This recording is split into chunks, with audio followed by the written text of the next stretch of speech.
Hey guys, thank you so much for clicking on this review. The fact that you guys are willing to sacrifice a few minutes out of your day to watch my content really does mean the world to me, and I really do appreciate it. And if you're wondering why I'm out here in the middle of the bush, then click on the notification that's about to appear up above. That's pretty much going to explain to you why I'm here, where I am in my life, and where this channel is going. So guys, if you're at all interested, then click on that. But guys, today we're going to be talking about the new Netflix movie, Coffee and Kareem.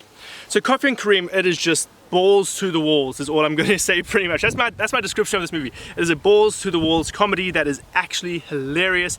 I don't remember the last time I laughed out loud as many times as I did while watching this movie. It is just absolutely hilarious. Now it centers around Coffee and Kareem. Coffee, of course, being the goody two-shoes cop, and Kareem being the foul-mouthed son of his girlfriend. So guys, there is a lot going on in this movie.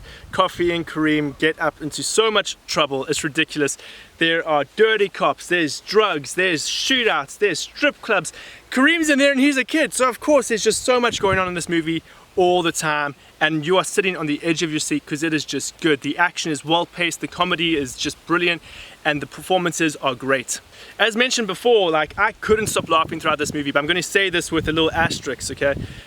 If you are someone that doesn't enjoy swearing, this movie isn't going to be for you, because they probably swear more in this movie than they use adjectives, verbs, or nouns. Basically every second word is a swear word. That is a bit of an exaggeration, but I'm trying to make my point. So if you're someone that doesn't enjoy swearing, I really don't think this movie is for you.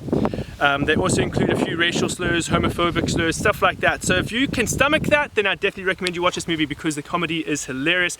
And for whatever reason, I kept thinking, whenever Kareem spoke, I was just thinking of Cartman, because their insults are incredibly similar. So if you enjoy South Park, I'd also recommend this.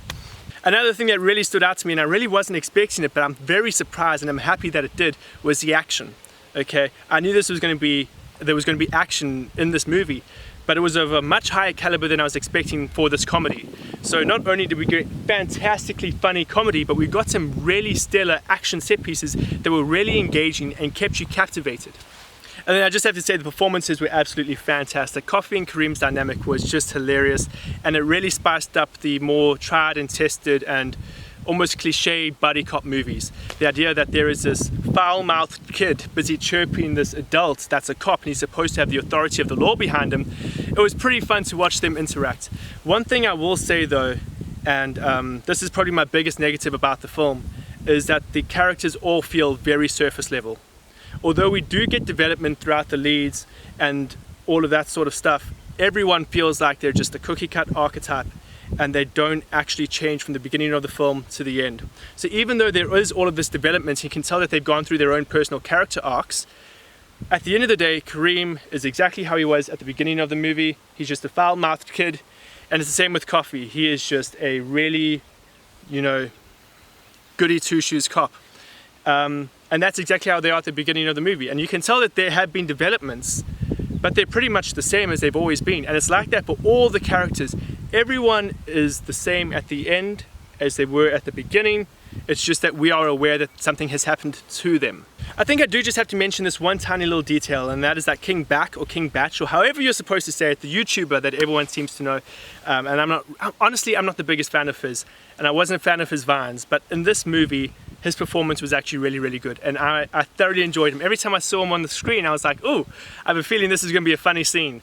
So he actually did a fantastic job. So for those of you that were wondering what his impact in the movie would be, he's enjoyable and he's really funny.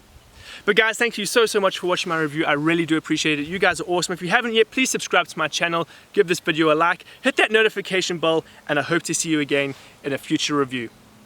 Hey guys, I'm just going to take this final 20 seconds to really just shout out my younger cousin, Regan. He has just started out his own Call of Duty mobile YouTube channel, and he's really passionate about it. He's really excited about it. So guys, I put the link down in the description below. Go check it out. He is currently uploading one video every single day. So why don't you go and check his channel out?